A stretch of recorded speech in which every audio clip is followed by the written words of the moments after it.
বাকরুদ্ধ হয়ে গেছে, দম বন্ধ হয়ে গেছে, মুখ দিয়ে কথাই বেরোচ্ছে না গত 2 দিন ধরে।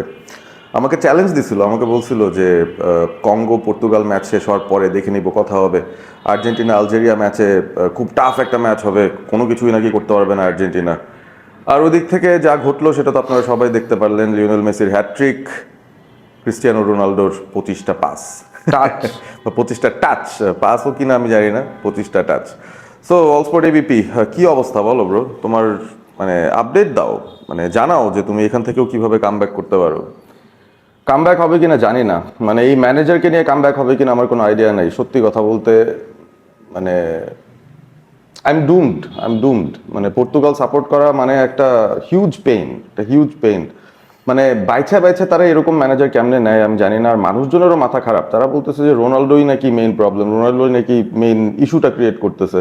সব ফোকাস রোনাল্ডোর উপর, কিন্তু মেইন যে জায়গাটা সেখানে কিন্তু কারো কোনো ফোকাস নাই। মানে দিন শেষে রোবার্টো মার্টিনেজ, মানে তার মতো একটা অথর্ব ম্যানেজার নিয়ে কেমনে ভালো করবে, এটা আমি কোনো হোপই দেখি না সত্যি কথা। I am done. না অফকোর্স, এত লাকি তো আর সবাই হয় না, এতটা বুদ্ধিমানও সবাই হয় না, স্ক্যালোনির মতো ম্যানেজার সবাই পায় না। সো আলটিমেটলি মার্টিনেজের দোষ দাও, CR7-এর দোষ দাও, যা ইচ্ছা তাই দাও, দিন শেষে ফুটবল ইজ ফুটবল। এবং সেই জায়গাতে আসলে পর্তুগালের যে আসলে লেগাসি সেরকম নাই, তারা যে আসলেই এসব মেইন টুর্নামেন্টে আসলে দ্যাটস রং। ভালো করার চান্স তাদের অনেক কম থাকে, সেটা কিন্তু আমরা আবারও প্রুফ পেয়ে গেলাম। বাট দিন শেষে আমার মনে হয় যে পর্তুগাল কিংবা বেলজিয়াম কিংবা নেদারল্যান্ডস, তাদের কথা যদি বলি, অ্যাটলিস্ট নেদারল্যান্ডস তো 2বার অ্যাটলিস্ট ফাইনালে উঠছে, বেলজিয়াম তো তাও মাঝে মধ্যে ফাইট করছে। আমি আসলে বেলজিয়ামের লেভেলেই পর্তুগালকে রাখতে চাই, মানে ওরকমই একটা লেভেল যে তারা আসবে, মাঝে মধ্যে খেলবে, তাদের কিছু সুপারস্টার প্লেয়ার আছে, কিছু গোল্ডেন জেনারেশন অ্যাপারেন্টলি আছে। এবং বেলজিয়াম পর্তুগালের মধ্যে মিলটা কোথায় জানো তো? কোথায়?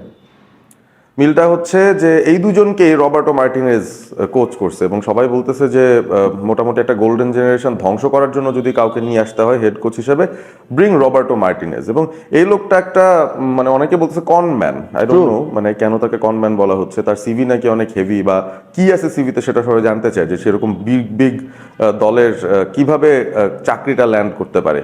তো এনিওয়েজ আমি জানি না, মানে পর্তুগালের সামনে যে ম্যাচগুলো আছে সেগুলোতে নিশ্চয়ই তারা ইমপ্রুভ করতে চাইবে, মানে এরকম পারফরমেন্স তো আর আমরা এক্সপেক্ট করবো না বা দেখবো না। বাট আর্জেন্টিনার এন্ড থেকে আই এম ভেরি হোপফুল যে আর্জেন্টিনা আসলে যে ধরনের পারফরমেন্সটা দিবে, সেটা তো একটা ট্রেলার ছিল খালি, মেসির হ্যাট্রিকটা ওয়াজ জাস্ট আ ট্রেলার। আরও অনেক নতুন নতুন রেকর্ড আর্জেন্টিনা করবে। আর তার চেয়েও বড় যে কথা সেটা হচ্ছে আর্জেন্টিনা যে চ্যাম্পিয়ন হবে এটা হামজা চৌধুরী অলরেডি বলে দিছে, বা অ্যাটলিস্ট ফাইনালে যাবে সেটা অলরেডি তার কথার মধ্যে চলে আসছে। হ্যাঁ, পর্তুগালকে নিয়েও বলছে হামজা চৌধুরী, বাট খুব একটা হাইলি প্রেস করে নাই। সে বলছে ওরা কই কই পর্যন্ত যেন যাবে, না মানে হামজা তো একটা লজিক্যাল ম্যান, সে তো লজিক্যাল কথাবার্তায় বলবে, এজন্যই সে ডিফেন্ডিং চ্যাম্পিয়ন্স আর্জেন্টিনাকে ফাইনালে দেখতেছে। তো তোমার পর্তুগাল টিমটাকে নিয়ে সে কি দেখছে? দেখি চলো। মানে আমি আসলে যেহেতু ফাইনাল বলে নাই, আমার তো মাথাই গরম এরপর, কি আর বলার আছে। চলো দেখে আসি। My prediction for Portugal is that they've got a very talented side. It'll be Ronaldo's last tournament. He'll be dying to end on a high. They've got some very, very talented players, but I think they'll fall short. Neither the quarters or the semis for Portugal. For Portugal, again, you've got Ronaldo, the presence that he brings, the big moments that he brings. But within that team, you've got Coutinho, João Neves, you've got Leao, you've got Bernardo Silva, you've got Bruno Fernandes. So they've got a very, very, very talented team. Again, though, it depends how strong they are tactically and defensively, which is ultimately going to lead to. আমার দিকে তাকায় লাভ কি? Obviously Hamza তো is a clever man, সে তো জানে যে সত্যি সত্যি জায়গাগুলো কোথায়, কোন জায়গায় সমস্যা। সো বেসিক্যালি হামজা বলেই দিছে যে টিমে অনেক ট্যালেন্টেড লোকজন আছে, যেটা তুমি বললা। বাট দিন শেষে ওই যে তোমাদের ম্যানেজার, ওই যে রোবার্টো মার্টিনেজ, তার ট্যাকটিক্সটা আসলে কেমন হবে সেটার উপরে আসলে অনেক কিছু ডিপেন্ড করেন। হামজা আই থিঙ্ক একেবারেই অন পয়েন্ট তার কথাবার্তাগুলো বলছে। আই অ্যাগ্রি এবং বাট দিন শেষে হচ্ছে আমরা চ্যাম্পিয়ন হতে চাই, চ্যাম্পিয়ন হওয়াটা দরকার। CR7 মানে এর তোমরা লাস্ট ডিবেটে তাহলে না থাকলেই পারো, আলটিমেটলি ডিবেট করা তো দরকার নাই এই জায়গায়। তোমরা ডিবেট করলা না, বললা না যে Ronaldo is the all time great, দরকার নেই তো। Let him be in his place, সে গোল দিতে চায় গোল দেখ, না দিতে পারলে নাই। But greatest of all time debate আমার মনে হয় রোনাল্ডোর প্রসঙ্গটা আসলে নিয়ে না আসাটাই ভালো ফর রোনালদো ফ্যান্স বা ফর পর্তুগাল ফ্যান্স। আমার মনে হয় সেটা ইম্পর্টেন্ট বেশি, তাই না? একটা ট্রফি জিতুক, তারপরে ঘটনা ঘটতে পারে। আমরা ট্রফি জিতবো, আমরা চ্যাম্পিয়ন হব।